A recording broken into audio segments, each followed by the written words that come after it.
I recently sat down with the author here in our studio. Your work centers around our heritage. As a popular historian, has the truth ever gotten in the way of a good story? Well, now that's a very interesting question because probably on the proverbial tombstone, it shouldn't probably just say author or voice talent or actor or whatever. It should probably just say storyteller, because that's basically what I am. So when I'm telling stories, I know how to tell a good story. Now, when I'm writing, when I'm under contract writing a biography of a oil baron or an outlaw or a Indian chief or an old highway, I'm bound to tell a good story, but stick totally to the truth. And that kind of flies in the face of a good storyteller, because a story gets better with age. But I just leave that to my verbal articulation, not to my written articulation. I stick always to the truth. But I want that nonfiction to read like fiction. And that's what a lot of critics have said, and I take that as a compliment. The majority of your stories revolve around the heartland. Why write about here?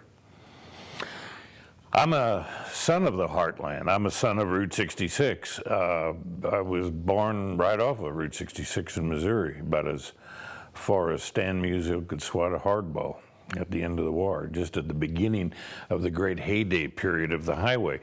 So, and I've lived in the course of my life many, many places, but included in that is 7 of the 8 Route 66 states. The only one I haven't lived in is Kansas, where there's less than 14 miles down the corner of Kansas.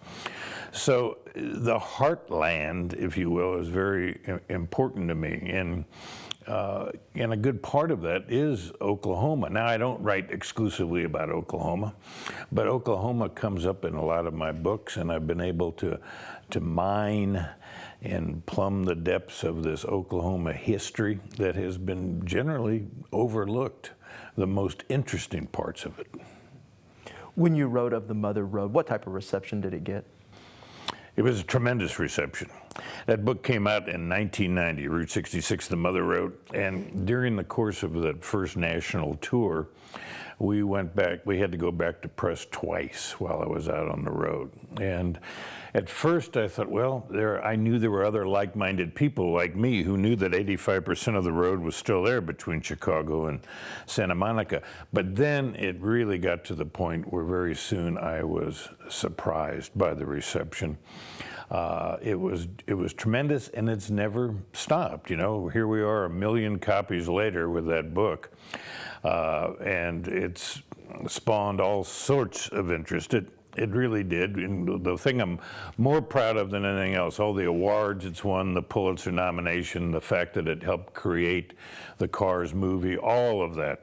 The thing that really delights me the most is the resurrection of so many towns as a result of that book, what that sparked. These little towns, these little farm and ranch towns especially, through all 8 states, so many of them have come back to life. Now, you mentioned the Cars movie, and a whole new generation knows you not just as an author, but as the voice. I want to take a look at this.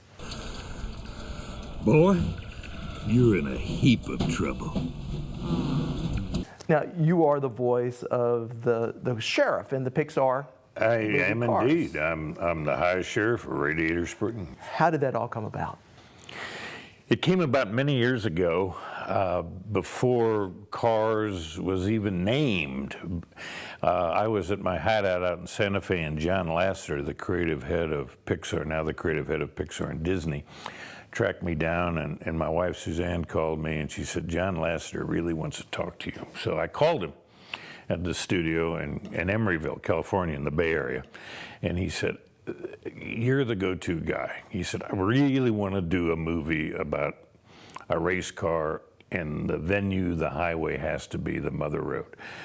Let me bring you out here and pitch this idea to you. So I came out I went out to California, and we immediately had great chemistry. I became their consultant, and we worked on that movie for about 5 years. And what I did is took the whole creative team out on the road and gave them my road, and they gobbled it up in big bites and devoured it and digested it well, and as a result, this wonderful movie came out, and they totally got it. The fact that there was another way to travel, and there still is. It's okay to be a race car, but sometimes it's great to slow down, you know? And all of those car characters, every one of them, comes from life, comes from real life, if you will. You know, Mater is 5 different people, a couple old rednecks back east of the tracks, and several of the more zany Route 66 characters. Every one of those characters, every one of the sets, everything you see in that film comes from reality. Life and art imitating each other, and I couldn't be prouder of the final product. I just think it's terrific, and it's worked so well. It works if you're 5 years old or you're 85 years old. Of course, adults like it because there's adult stories. There's the whole love story angle. There's a lot of innuendo that kids don't even pick up on, but the kids love it, and of course that's turned on, as you say, a new generation of road warrior. Kids who now say, let's get off the interstate. This is where Sally lives, Stroud, Oklahoma. Or they recognize the shield and so forth. And of course that falls in with the whole evolution now of Route 66 in the future as it becomes more and more mainstream again, part of school curriculum and everything else. Most of your writings have travel as almost a central theme. Why is that? Well, we, the editorial we, being Americans and me being a Missourian, I always look down, you know, the gateway to the West, I look down the Santa Fe Trail, the Oregon Trail, the Pony Express Trail. We're a wandering people. We're gypsy-footed. We do like to travel, and it's such a big land. Especially in the part of the land that I particularly like, and it's all the real estate west of the Mississippi. I like a lot of it east, but I always am looking west. And travel is inherent. If you're a blue blood or a redneck, you're going to travel. Route 66, everybody at one time or another traveled Route 66. I've talked to old timers who are still pumping gas out there, who pump gas for Bob Hope and Bing Crosby and Mickey Mantle, and they also pump gas for Pretty Boy Floyd and for poets and priests, and you know, it's the whole shooting match right there on the road. And what you do when you travel a road, truly travel a road, especially an old road, a crooked road, a road of genius like Route 66, you have a mirror there held up to you that reflects the nation, good, bad, and ugly. I never romanticize a road trip. Road trips should be non-predictable. There's nothing predictable about a good road trip. There shouldn't be. But when you're on the super slab, when you're on that turnpike, and even Michael Wallis has a pike pass, that's the reality, you might as well be on an airport runway because it's a slab of monotony. You know you're going to eat your lunch out of a styrofoam box, but you got to get off.